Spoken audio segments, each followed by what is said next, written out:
We will see about research methods and materials in English.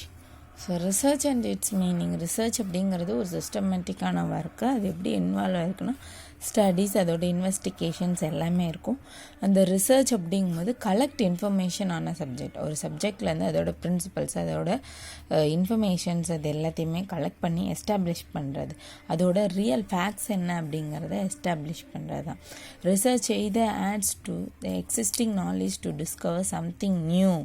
So பழசு அப்படிங்கிறது இல்லாமல் ரிசர்ச்சில் search பண்ணி நியூவாக ஒன்று வந்து என்ன பண்ணுறோம் அப்படின்னா புது நாலேஜை நம்ம என்ன பண்ணுறோம்னா டிஸ்கவர் பண்ணுறோம். Okay, it is a systematic inquiry to describe, to explain, predict and control the observed phenomena. So என்ன சொல்கிறாங்கன்னா ரிசர்ச் அப்படிங்கிறது எதை டிஸ்கிரைப் பண்ணுது, எதை என்கொயரி பண்ணுது அப்படின்னா சிஸ்டமேட்டிக்காக, ஆர்டர் வைஸ். ஓகேங்களா? ஸோ சிஸ்டமேட்டிக்காக எக்ஸ்பிளைன் பண்ணுது, predict and control observed phenomena.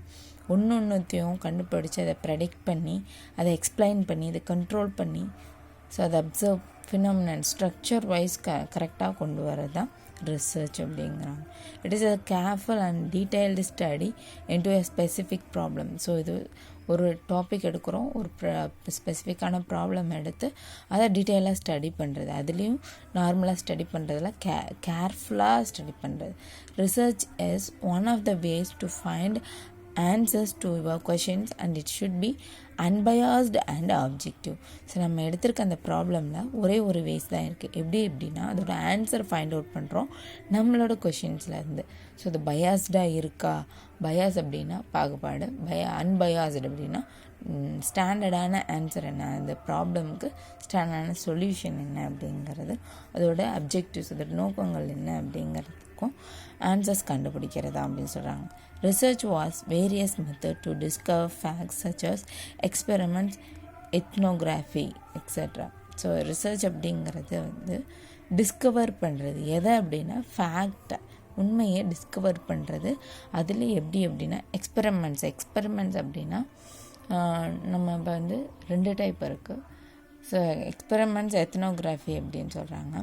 So ஒன்று வந்து நார்மலாக சர்வே மெத்தட், எக்ஸ்பெரிமெண்ட் மெத்தட்ஸ் நிறையா இருக்குது. ஸோ இதில் எப்படி சொல்கிறாங்கன்னா கண்ட்ரோல் பண்ணுற ஃபேக்ட்ஸ் அப்படிங்கும்போது எக்ஸ்பெரிமெண்டலில் தான் இருக்கும். ஸோ அதில் வேரியஸ் மெத்தடில் எக்ஸ்பெரிமெண்ட்ஸும் எத்னோகிராஃபி இருக்குது, இன்னும் எக்ஸெட்ரா நிறைய மெத்தட்ஸ் இருக்குது. பட் இது மட்டும் ரொம்ப மோஸ்ட் இம்பார்ட்டங்கிறாங்க. Hence it is a journey from unknown to known. இந்த ஜேர்னி எப்படி அப்படிங்கிறது தெரியாதலேருந்து தெரிஞ்சதுக்கு போகிறது. ஓகேங்களா? There are various methods to carry out research such as inductive method, deductive method. So unknown to known அப்படிங்கும்போது இண்டக்டிவ் மெத்தடும் சொல்கிறாங்க, டிடக்டிவ் மெத்தடும் சொல்கிறாங்க. ஸோ என்ன deductive, what is deductive method? Deductive method approach எப்படி இருக்குன்னா ஃபேக்ட்ரி தியரி, ஃபேக்ட்ஸ் அப்படின்னா உண்மை, theories moves, அதோட moves எப்படி இருக்கும் பொதுவான சுச்சுவேஷனில் அப்படின்னு கண்டுபிடிக்கிறது. ஓகே, நெக்ஸ்ட் என்ன சொல்கிறாங்கன்னா inductive method. Inductive approach begins with general situation. இது வந்து பிகின்ஸ் வித் பர்டிகுலரான ஒரு ஃபேக்ட்ஸ்லேருந்து மூவ் ஆகுது. இது ஜென்ரலான சுச்சுவேஷன் வேரியஸ் எக்ஸாம்பிள்ஸ்க்கும் மூவ் ஆகுது அப்படின்னு சொல்கிறாங்க. த டிடக்டிவ் அண்ட் இண்டக்டிவ்.